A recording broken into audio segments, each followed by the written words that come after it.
Little Red Riding Hood.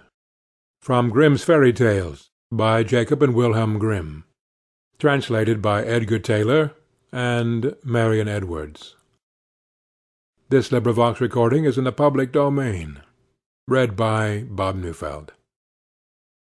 Once upon a time there was a dear little girl who was loved by every one who looked at her, but most of all by her grandmother, and there was nothing that she would not have given to the child. Once she gave her a little cap of red velvet, which suited her so well that she would never wear anything else, so she was always called Little Red Riding Hood. One day her mother said to her, "Come, Little Red Riding Hood, here is a piece of cake and a bottle of wine. Take them to your grandmother. She is ill and weak, and they will do her good. Set out before it gets hot, and when you are going, walk nicely and quietly, and do not run off the path, or you may fall and break the bottle, and then your grandmother will get nothing. And when you go into her room, don't forget to say, 'Good morning,' and don't peep into every corner before you do it." "I will take great care," said Little Red Riding Hood to her mother, and gave her hand on it.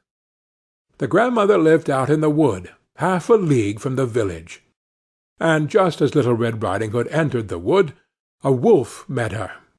Little Red Riding Hood did not know what a wicked creature he was, and was not at all afraid of him.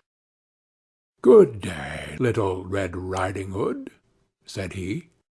"Thank you kindly, Wolf." "Whither away so early, Little Red Riding Hood?" "To my grandmother's." "What have you got in your apron?" "Cake and wine. Yesterday was baking day, so poor sick grandmother is to have something good to make her stronger." "Where does your grandmother live, Little Red Riding Hood?" "A good quarter of a league farther on in the wood. Her house stands under 3 large oak trees. The nut trees are just below. You surely must know it," replied Little Red Riding Hood. The wolf thought to himself, "What a tender young creature! What a nice plump mouthful! She will be better to eat than the old woman. I must act craftily, so as to catch both." So he walked for a short time by the side of Little Red Riding Hood, and then he said, "See, Little Red Riding Hood, how pretty the flowers are about here. Why do you not look around? I believe, too, that you do not hear how sweetly the little birds are singing. You walk gravely along as if you were going to school, while everything else out here in the world is merry." Little Red Riding Hood raised her eyes, and when she saw the sunbeams dancing here and there through the trees, and pretty flowers growing everywhere, she thought, "Suppose I take grandmother a fresh nosegay. That would please her too. It is so early in the day that I shall still get there in good time." And so she ran from the path into the wood to look for flowers. And whenever she had picked one, she fancied that she saw a still prettier one farther on, and ran after it, and so got deeper and deeper into the wood. Meanwhile the wolf ran straight to the grandmother's house and knocked at the door. "Who is there?"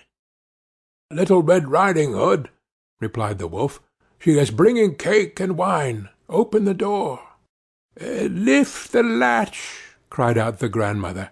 "I am too weak, and cannot get up." The wolf lifted the latch, the door sprang open, and without saying a word he went straight to the grandmother's bed and devoured her. Then he put on her clothes, dressed himself in her cap, laid himself in bed, and drew the curtains. Little Red Riding Hood, however, had been running about picking flowers, and when she had gathered so many that she could carry no more, she remembered her grandmother, and set out on the way to her. She was surprised to find the cottage door standing open, and when she went into the room she had such a strange feeling that she said to herself, "Oh dear, how uneasy I feel to-day! And at other times I like being with grandmother so much." She called out, "Good morning! but received no answer. So she went to the bed and drew back the curtains. There lay her grandmother with her cap pulled far over her face, and looking very strange. "Oh, grandmother," she said, "what big ears you have!" "The better to hear you with, my child," was the reply. "But, grandmother, what big eyes you have!" she said. "The better to see you with, my dear." "But, grandmother, what large hands you have!" "The better to hug you with." "Oh, but, grandmother, what a terrible big mouth you have!" "The better to eat you with." And scarcely had the wolf said this, than with one bound he was out of bed and swallowed up Little Red Riding Hood. When the wolf had appeased his appetite, he lay down again in the bed, fell asleep, and began to snore very loud. The huntsman was just passing the house, and thought to himself, "How the old woman is snoring! I must just see if she wants anything." So he went into the room, and when he came to the bed, he saw that the wolf was lying in it. "Do I find you here, you old sinner?" said he. "I have long sought you." Then, just as he was going to fire at him, it occurred to him that the wolf might have devoured the grandmother, and that she might still be saved. So he did not fire, but took a pair of scissors and began to cut open the stomach of the sleeping wolf. When he had made 2 snips, he saw the Little Red Riding Hood shining, and then he made 2 snips more, and the little girl sprang out, crying, "Ah, how frightened I have been! How dark it was inside the wolf's!" And after that the aged grandmother came out alive also, but scarcely able to breathe. Little Red Riding Hood, however, quickly fetched great stones with which to fill the wolf's belly, and when he awoke he wanted to run away, but the stones were so heavy that he collapsed at once and fell dead. Then all 3 were delighted. The huntsman drew off the wolf's skin and went home with it. The grandmother ate the cake and drank the wine which Little Red Riding Hood had brought, and revived.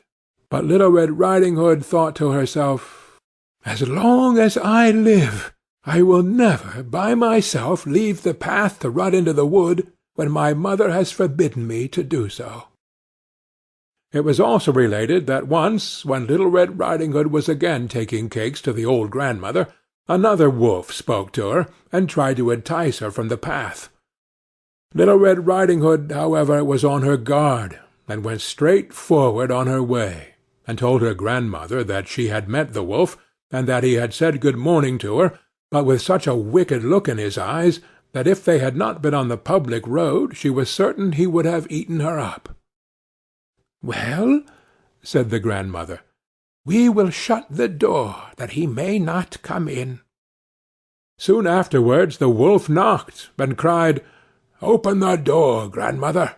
I am Little Red Riding Hood, and am bringing you some cakes." But they did not speak, or open the door. So the greybeard stole twice or thrice around the house, and at last jumped on the roof, intending to wait until Little Riding Hood went home in the evening, and then to steal after her and devour her in the darkness. But the grandmother saw what was in his thoughts.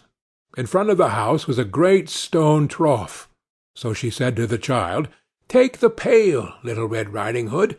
I made some sausages yesterday, so carry the water in which I boiled them to the trough."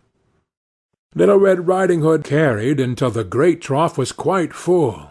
Then the smell of the sausages reached the wolf, and he sniffed and peeped down, and at last stretched out his neck so far that he could no longer keep his footing, and began to slip, and slipped down from the roof straight into the great trough, and was drowned. But Little Red Riding Hood went joyously home, and no one ever did anything to harm her again. End of Little Red Riding Hood.